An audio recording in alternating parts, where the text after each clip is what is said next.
My name is John, and this is the first of what I'm planning to be a series of videos on the controversial and thorny topic of religion, faith and spirituality. Now, these videos are not going to be all sorts of snazzy, partly because all I have is a very simple Kodak camera. So I'm sure I could do more with editing and stuff, but I don't have the technical expertise.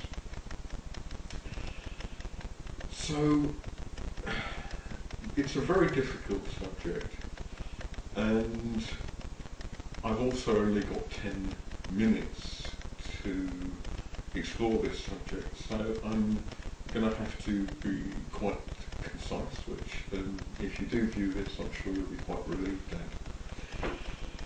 at. Religion, faith and spirituality, of course, is highly controversial, and there are people on all sides making all sorts of quite incredible claims.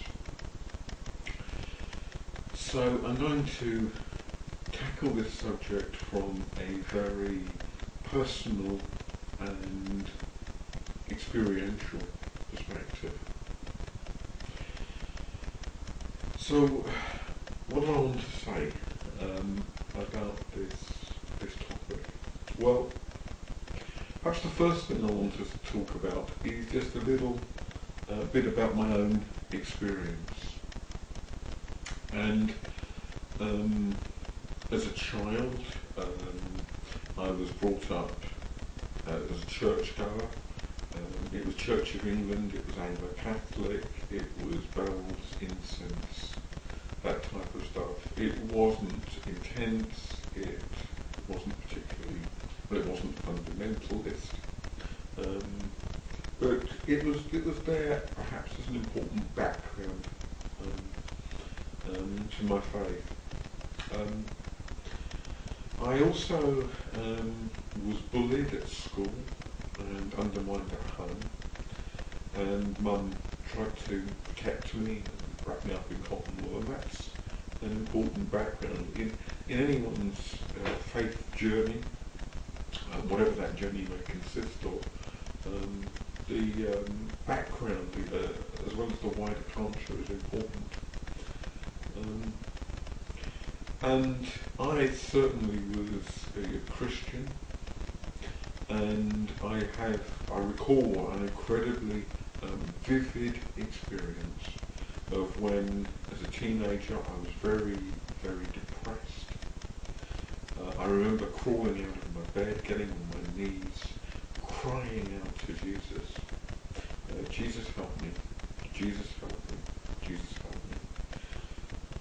Now, to my mind, a miracle happened. The terrible depression that I experienced temporarily left. I started to be filled with a sense of joy, and that joy bubbled up, and I started to speak in what sounded like a language I hadn't learned. I stopped that because I thought I might be getting a bit mad, and some of you sceptical atheists probably will be saying that I was. But that's certainly not the way it felt. It felt like a breath of fresh air. The other part of that experience was that there was a presence there. You know, when you're in a room, you're talking to someone, and your back's to the door, you suddenly sense something's changed in the room. And you notice that perhaps someone's walked in and they just radiate that sense of presence. There was a presence, I experienced a presence there, a benevolent presence. And my assumption at that point was that since I called on Jesus, Jesus answered. Quite reasonable assumption. And it's the sense of presence that I want to talk about very briefly. because that sense of presence has been with me many, many times. I noticed that sense of presence, for example, when I used to visit Mum in the nursing home when she was very, very ill. We'd look into each other's eyes and there seemed to be something holding us in our flame. And the sense of presence, a different type of presence, came to me at the funeral. When I was talking, I gave the talk about Mum, and one of the things she'd said was that love, John, is the only thing in the world. And I sensed her presence inspiring my words. Now, the question is, how do we interpret it? Religions will, of course, whatever type of religion there is, that it'll give you a ready-made interpretation. The idea of Mum being present to a fundamentalist Christian would be that I was being deceived by a demon, because there is a great void between the next life and this one, according to some fundamentalists, quoting the rich man and Lazarus, the parable. From a materialistic perspective, my friend who holds to a materialistic philosophy that the only reality is material reality, he said, look, John, you were thinking about Mum, you were absorbed in memories of her. Their presence can be explained that way. Now, I said to my friend, look, of course you're producing a rationalistic explanation based on the assumption that there is nothing to survive death, based on an assumption of that materialism is true, that the only reality that exists is the material world that we experience.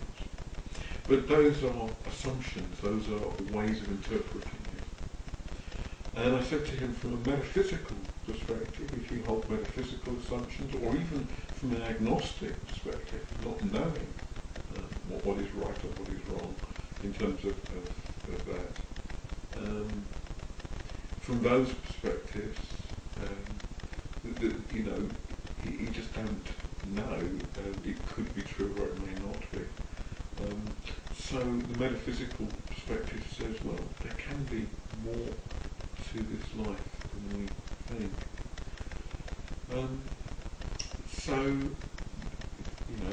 It's an experience. There are experiences there.